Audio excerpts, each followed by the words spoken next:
le titre l'indique, je vais faire un crash test sur la marque Hauslab. Donc, ce que j'ai acheté, comme vous avez vu dans le haul précédent, c'est le fond de teint. Je vais vous montrer le packaging primaire, je crois qu'on dit. Donc voilà, la bouteille, très jolie bouteille, hein, en verre.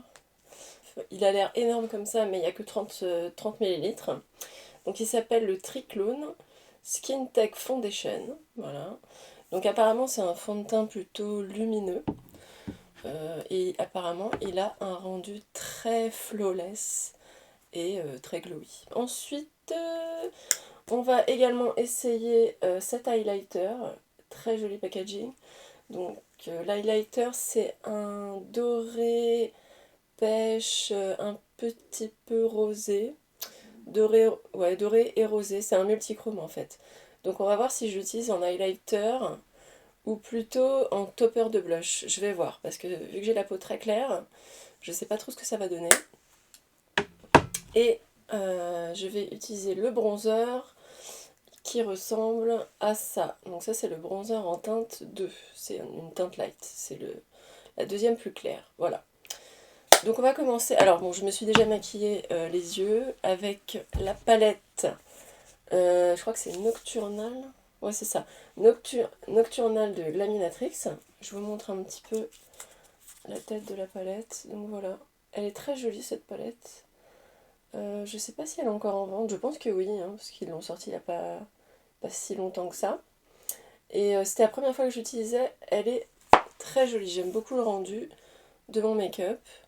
Bon, j'ai fait un make-up assez simple, hein, rien d'exceptionnel. Donc, on va commencer le test du fond de teint. Je vais vous rapprocher. Je mets une pompe.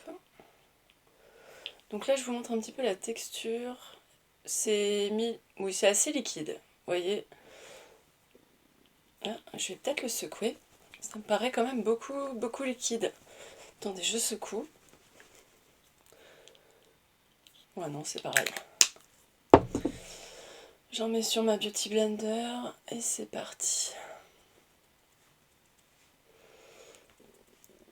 Bon, il paraît clair pour moi, mais j'ai une peau assez claire. Hein. Et en fait, il paraît plus clair parce que j'ai des rougeurs. De toute façon, en caméra, ça paraît toujours plus clair. Ah ouais, là je le vois en caméra, ça paraît vraiment plus clair. Je remets une pompe sur ma main.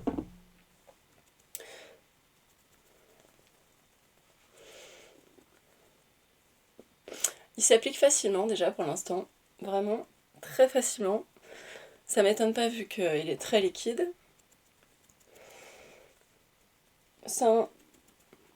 Il a un rendu pas si... Je m'attendais à un rendu beaucoup plus lumineux en fait. Et franchement, c'est pas si lumineux que ça. J'ai pas la sensation. Alors, qu'est-ce qu'on en pense ? Est-ce qu'il marque les zones de déshydratation ? Alors, j'ai la peau, on va dire, normale à mixte, avec une peau déshydratée. Donc, bon, j'ai une belle routine de soins qui fait que j'ai pas trop de zones de déshydratation. Mais bon, ça peut quand même arriver avec des fonds de teint mat ou pas de bonne qualité.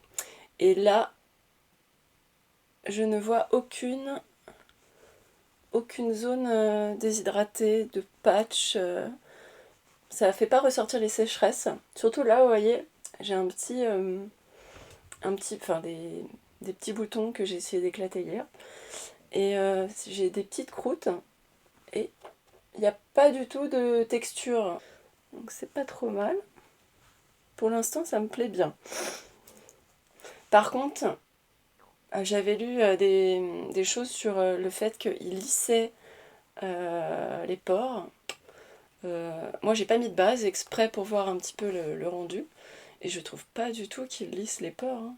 Je sais pas si on peut voir à la caméra, mais ça m'a pas du tout lissé les pores. Hein. Je dirais même plus qu'ils sont quand même pas mal apparents. Donc on va voir si avec la poudre, ça va aider un petit peu tout ça. Parce que là, pour l'instant, En fait, le rendu est joli. C'est un fini naturel. Pas trop glowy. Il est beau dans le sens où il fait une peau naturelle, sans zone de patch, de déshydratation. Il fait pas cakey. Il fait pas mat, sec. Il fait naturel. Mais je trouve que mes pores sont vraiment bien apparents. Et ça, c'est assez rare. C'est très rare, hein, parce que d'habitude, mes pores sont pas... C'est pas des cratères, quoi. Donc, et là, je trouve que c'est pas très joli. Donc, je vais poudrer. Alors, pour les pores, là, ça s'améliore un peu parce qu'il est en train de sécher. Donc déjà... Ouais, c'est déjà plus joli, je trouve. Je suis passée devant le miroir de la salle de bain tout à l'heure. Et ça allait, en fait. C'est peut-être la lumière qui fait vraiment cratère, quoi, au niveau des pores. Mais sinon, c'est pas trop mal. Au niveau de la couvrance, on va dire elle est moyenne. J'ai mis juste 2 pompes et il m'en restait encore sur la main. Donc je trouve que ça va. C'est à peu près ce que je recherche au niveau de la correction parce que j'ai des rougeurs. Je trouve que ça va.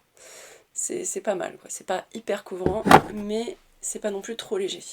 Je vais déjà essayer de flouter mes pores avec la By Terry, là. Je sais pas si on voit bien, c'est la teinte Rosy Light. Alors, je vais pas en mettre beaucoup pour pas que ça fasse non plus trop sec.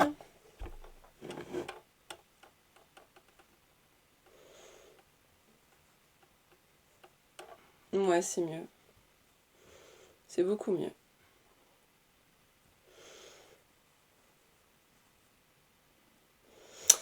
J'ai oublié de mettre mon anti-cerne avant que je fasse des bêtises. Je vais prendre le Huda Beauty. Je crois que c'est le dernier qu'elle a sorti. Hein. C'est la teinte meringue. C'est un des plus clairs, donc je vais faire ça hors caméra et je vous montre le rendu. Voilà pour l'anti-cerne. Par contre, du coup, maintenant, vu que j'ai mis l'anti-cerne, je trouve que mes rougeurs sortent beaucoup plus au niveau des joues et de mon petit bouton. Du coup, je vais essayer de voir s'il est modulable et je vais en rajouter un petit peu. Alors bien sûr, je vais pas en mettre là où il y a les pores, enfin là où j'ai mis la poudre, je veux dire, mais je vais en mettre un petit peu là, on va voir ce que ça donne. Et même si je peux en mettre au-dessus de la poudre, on va voir ce que ça donne. Comme ça, on verra si on peut le retoucher. Parce que quand on fait des retouches, forcément, il y a de la poudre. Hop, c'est parti, on va voir ce que ça donne.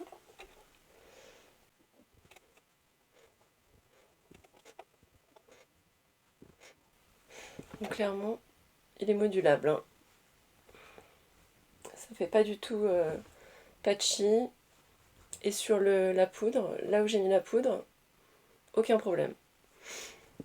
Bon, j'en avais pas mis beaucoup, mais ça veut dire qu'on peut faire des retouches dans la journée et que ça fera pas un effet dégueulasse. Donc ça c'est plutôt cool. Même si c'est rare que je retouche pendant la journée vu que j'ai la peau... Enfin j'ai pas vraiment la peau grasse. Ouais non c'est pas mal. C'est pas mal. On voit encore un petit peu mon bouton, je vais mettre un petit peu d'anti-cerne.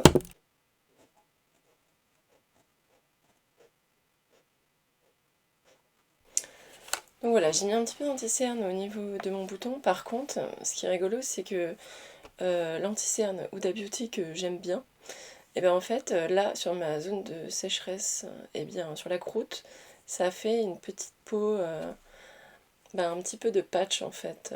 C'est pas très beau, mais bon, c'est léger. Hein. Donc, alors qu'avec le fond de teint, j'avais pas du tout ça. Je vais recommencer à mettre de la poudre, la By Terry sur mes pores. Et pour le reste du visage, je vais mettre la Veil Hourglass.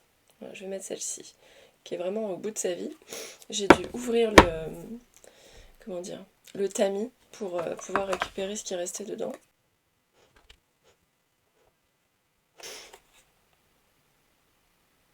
Bon, c'est vraiment très joli comme rendu. J'ai bientôt 40 ans et je trouve pas que ça me vieillisse la peau. Donc, je dirais pas que c'est mon meilleur fond de teint parce que je trouve qu'il y en a qui sont encore plus lissants et qui ont un fini encore plus joli. Par exemple, je pense au Velvet, je crois que c'est au Velvet Skin de chez Make Up Forever. Celui-là, je trouve qu'il fait vraiment une peau hyper lisse. Celui-là, il est joli, mais c'est pas mon préféré non plus. Pour l'instant en tout cas. Je vais mettre la poudre veille.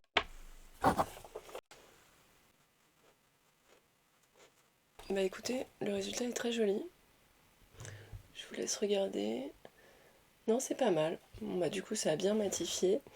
Mais il y a toujours une légère lumière qui se dégage du fond de teint. Non, j'aime pas mal le rendu. C'est pas mal, franchement, c'est pas mal. Faudra voir quand j'aurai mis le spray fixateur pour voir le rendu final.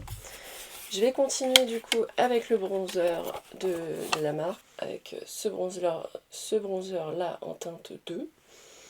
Je vais prendre ce magnifique pinceau que j'aime bien comme ça, biseauté, de la marque BH Cosmetics. C'est un dupe d'un MAC qui est très très cher, que j'ai en mini, mais je préfère utiliser celui-là parce qu'il n'est pas en mini. Alors j'en ai pas mis trop, enfin j'espère. On va voir ce que ça donne.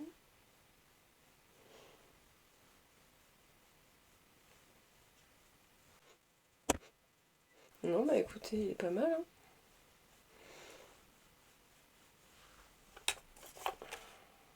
Ouais, il est imperceptible sur la peau. Et très joli. Est-ce que ça vaut son prix? Je crois que c'était dans les 50 €. Je suis pas très sûre. Je pars hors période de promotion. Ouais, je suis pas trop sûre. Mais c'est vrai qu'il est beau. Hein. Ce que j'aime bien, c'est que la teinte, elle est pas trop foncée pour les teintes claires comme la mienne. Par contre, j'ai bien fait de prendre la teinte 2. Parce que si j'avais pris la teinte 1, eh ben, on n'aurait rien vu là, je crois. Hein. Là, au moins, on voit quelque chose. Alors, j'en mets ici. Moi, j'en mets pas sur les contours de mon visage parce que mon visage est très, comment dire, très triangulaire à ce niveau-là. Ça fait une pointe en fait. Moi, j'aime pas cette pointe. Donc, je vais avoir tendance à plutôt mettre du bronzer ici pour raccourcir ma pointe. J'en ai peut-être mis un peu beaucoup. Hop, j'estompe. Je crois que je préfère le bronzer au fond de teint pour l'instant. On va essayer l'highlighter slash topper de blush parce qu'on peut pas vraiment dire que c'est vraiment un highlighter pour les peaux blanches ça. Donc ce que je vais faire c'est que je vais mettre mon blush RMS Beauty avant. C'est quelle teinte celui-ci? C'est la teinte Maiden's Blush. Voilà, c'est celui-là. Je tapote un peu sur ma main avant.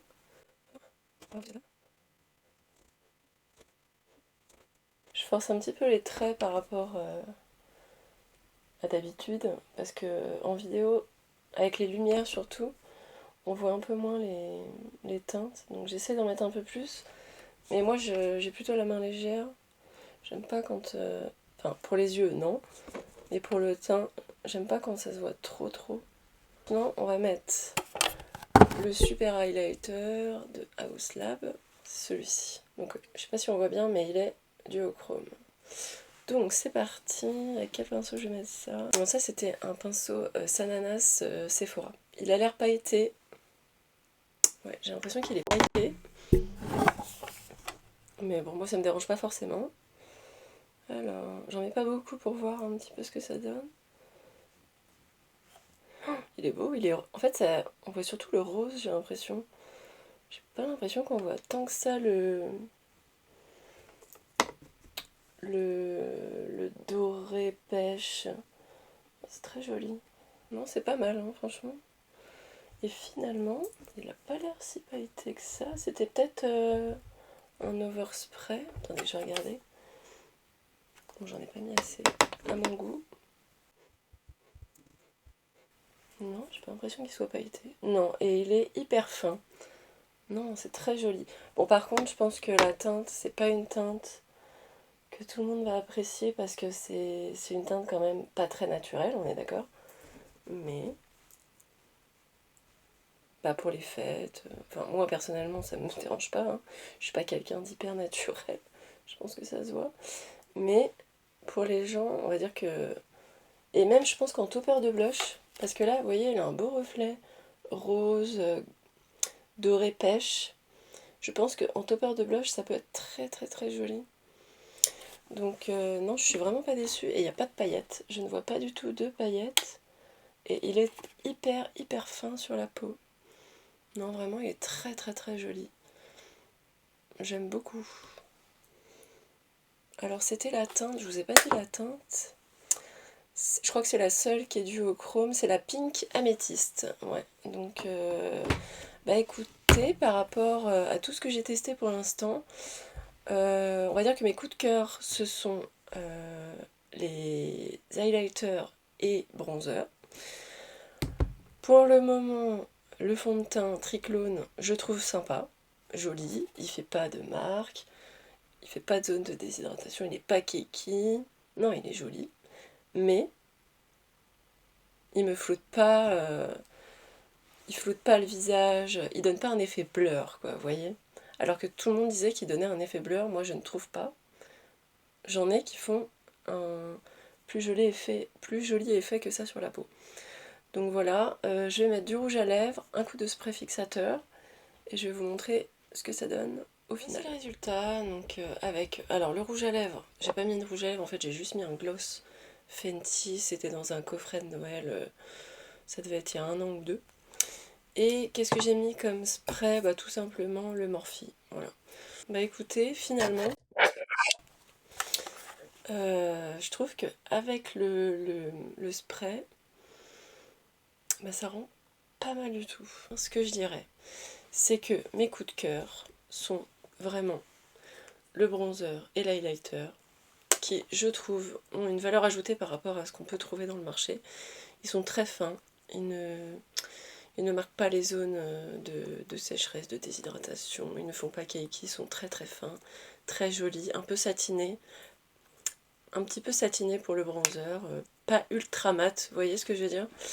Voilà, en concernant le fond de teint, je le trouve pas mal, vraiment, mais par rapport à son prix, je crois que c'est 56 €, il me semble, enfin le prix plein environ. 56 €, je le trouve cher. Je crois que je préférais acheter le... Non, c'est vrai que le Pat McGrath, je crois qu'il est à 70. Mais je trouve que pour ce prix-là, on peut avoir beaucoup mieux. Par exemple, bah, comme je disais, le Velvet Skin de Make Up Forever. Pour moi, il le bat à plat de couture. Voilà. Donc voilà, ce sera tout pour moi. Je vous dis à la prochaine pour un autre test ou une vidéo. Peut-être qui sera un peu différente du make-up. On va voir. Voilà. Je vous dis à plus. Ciao.